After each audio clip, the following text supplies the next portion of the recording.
speakers on blast. Bump it so you can hear it and fear it. Set the bar too high for you to clear it. That's why they can't touch her. That's why they love her. I'm the star up here with the sky. We both hover. So even if you're learning to fly, you can't cover. Cause we up too high. Play your position down under mud. I hear you talking, but you ain't saying nothing. I could hear you talking, but you ain't saying nothing. I could hear you talking, but you ain't saying nothing. Yeah, I hear you talking, but you ain't saying nothing. I hear you talking, but you ain't saying nothing. I could hear you talking, but you ain't saying nothing. I could hear you talking, but you ain't saying nothing. Yeah, I hear you talking, but you ain't saying nothing. I hear you talking, but you ain't saying nothing. I could hear you talking, but you ain't saying nothing. I could hear you talking, but you ain't saying nothing. Yeah, I hear you talking, but you ain't saying nothing.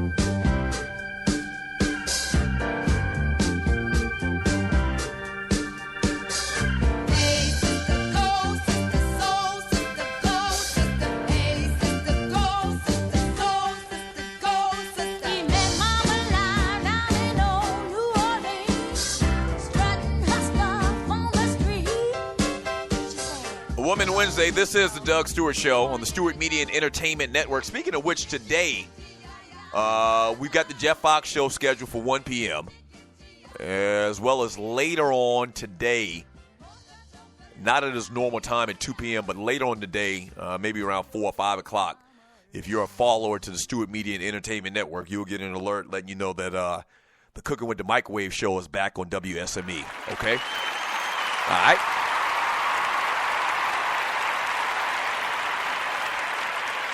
So stay tuned for those two great shows, all on the Stewart Media and Entertainment Network. I wanted to get into this in the last segment. We kind of ran out of time. But I think this is probably a better place than any to talk about this. This is a sports story, but it's also kind of entertainment related. But Stephen A. Smith joked that Lamar Odom was on crack when he got signed to the New York Knicks in 2015. Odom returned fire through a legally written letter by his legal counsel. In case you missed the comment, Smith said Jackson, talking about Phil Jackson, this also ties into Phil Jackson a little bit as well.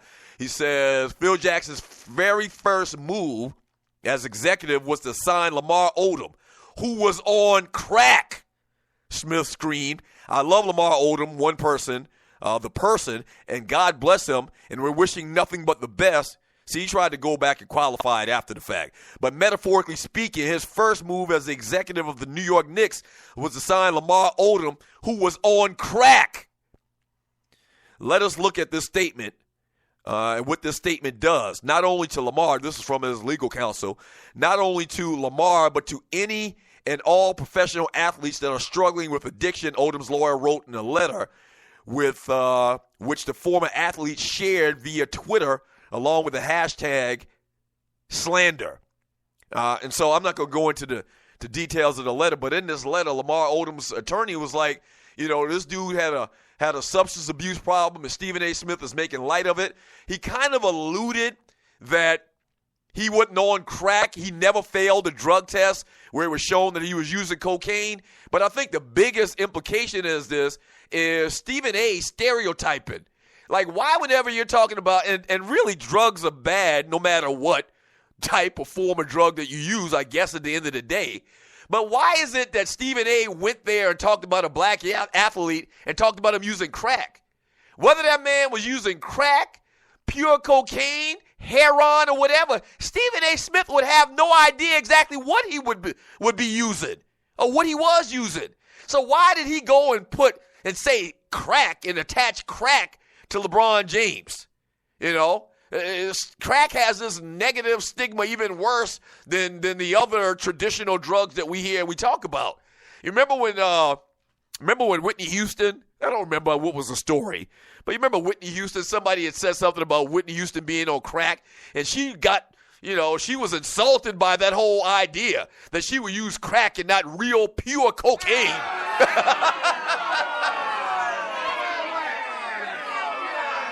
Right. Why does a black celebrity, if they're having issues with drugs, drug dependency, why do they have to be using crack? And once again, Stephen A. Smith, man, clearly Lamar Odom has some substance abuse problems. We clearly know that. He was in a rehab center for many, many, many months. We know that. But why do you boldly go on TV and scream out that Lamar Odom was on crack? The man got enough issues at all. Were you in said crack house with Lamar Odom when he was doing crack? Hell to the no.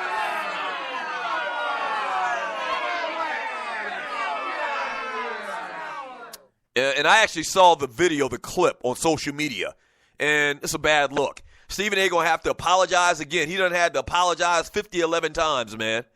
And that was he just crossed the line. I thought that was a bad look. 404-382-0338. You can also email me at doug@thedougstewartshow.com from Cool Cell. He says it's way better Biggie movie. Okay, now are you saying that the Biggie movie is way better than the Tupac movie, or are you saying the Tupac movie is way better than the Biggie movie? From Big L X Squad, better than Biggie's movie. I disagree. I thought the Biggie movie was way better than that movie I saw yesterday. Way better. From James the Big Truck Driver, did Suge use Tupac as a body shield? That whole thought that Suge had something to do with the murder of Tupac, or that he hid behind Tupac from getting hit, which actually, if you remember, it was reported Suge actually caught one of the bullets in the side of the head, grazed him. But they didn't really address that with the whole murder of Tupac. They didn't get into detail about if Suge had something to do with that or not. Thanks for calling the Doug Stewart Show. What's your name? Where you calling from? What you want to talk about? It's Grego. I'm calling from Atlanta. Grego, good morning, sir. How are you doing? Grego the Contrarian. Good morning. I just had a quick tape before I asked for some trivia. So if Stephen A. does get suspended and the Stewards think he's bad now, he's going to come back as Steven, not Stephen, Adam Smith. And he's going to really be a white man when he comes back. I mean, a white wig and everything. He's going to go in on all the blacks. But anyway, can I get some trivia? You're probably right. But I don't think they're going to get rid of Stephen A. Smith. Like Okay. I think he's ratings. I think they really like him around there. As many people say they don't like him, I think that he's actually producing where they're going to try to, work things out. Even when he does say these things that are deemed bad or negative or whatever, Right. He still finds a way to keep his job. All right, so what kind of trivia you want, man? Baseball, basketball, football, or boxing, or entertainment?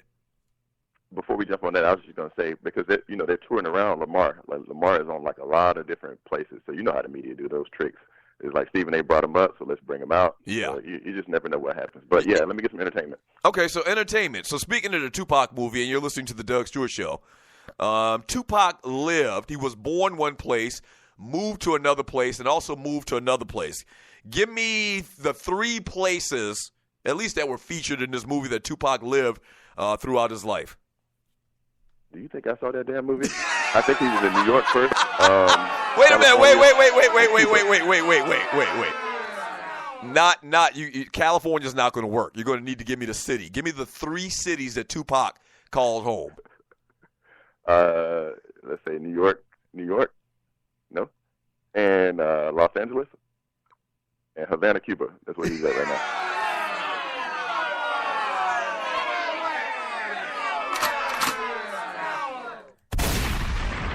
No, man. You're listening to the Doug Stewart Show. You're listening to the Doug Stewart Show. No, Tupac was born in Brooklyn, in New York City.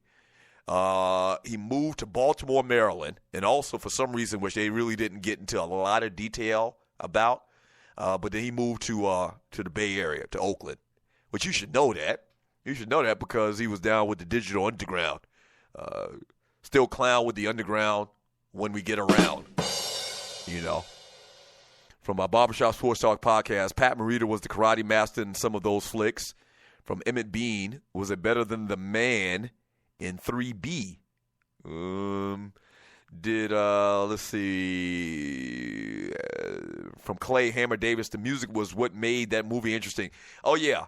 So they definitely got clearances in this Tupac movie to use all of the original music.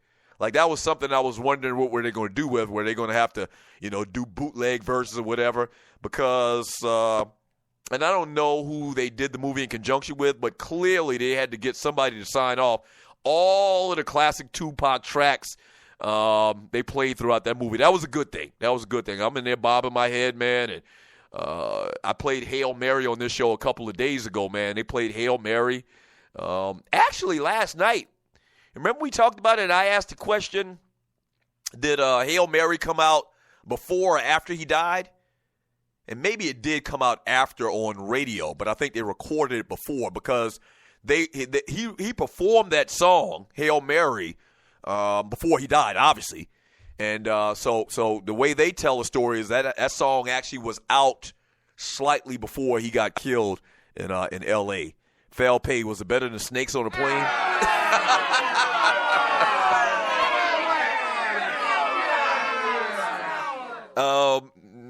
Probably not. I'm actually a fan of Snakes on the Plane.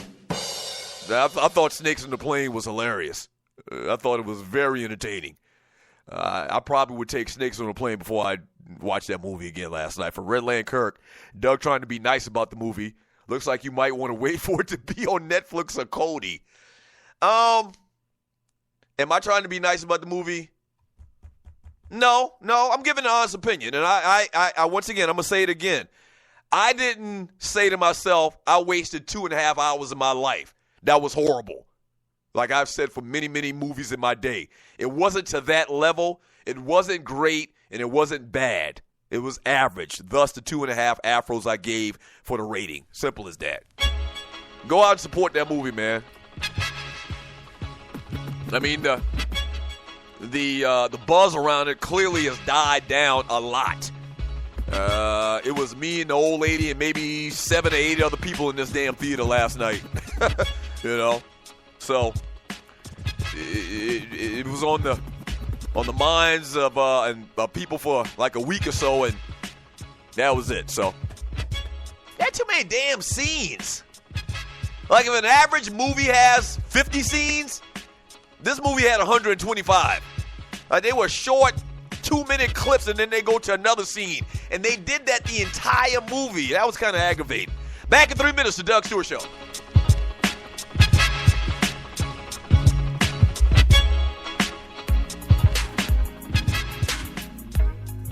This man, DeLeon. And you know, have you ever met somebody that just make you want to change your ways? You know? And it was just something about it. Right?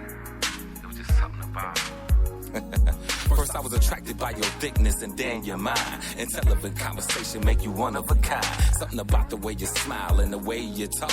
A true Georgia piece, look at the way you walk. I'm from the west side of the land, now I'm in the A. Hey, Decatur, Keller Road, now you know where I lay. Something about the way you laugh when we spending time. But no rush, baby girl, let's take our time. Even though you stay on my mind like money and dreams. Show the man DeLeon, make a hell of a team. So I'ma keep on winning, much love and success. Waking up in the morning got me feeling blessed. I'm like, da da da da. You got me feeling like, da da da da. You got me feeling for your love each and every day. The type of feeling that don't fade away. You got me feeling like, da da da da. You got me feeling like, da da da da. Something about you. Back in the day, they said love would never die. Then I met the smoker queen standing by 5'5". Just staring in her eyes used to make me weak. Didn't need no liquid courage to be able to speak. So after the meet and greet, I beat it like a belt. Now she staring me in my eyes, telling me how she felt. She like, oh man, DeLeon, you the one for me. I used to think love was blind, but now I can see. She said, you could be my king and I'll be your queen. I said, yeah, baby girl, that's a beautiful thing. Cause your loving on fleek and you got me hooked. And the way you stole my heart, you all be labeled a crook. I'm like, da da da da. You got me feeling like, da da da da. You got me feeling for your love each and every day. The type of feeling that don't fade away. You got me feeling like, da da da da. You got me feeling like, da da da da. It's something about you. It's something about you. It's something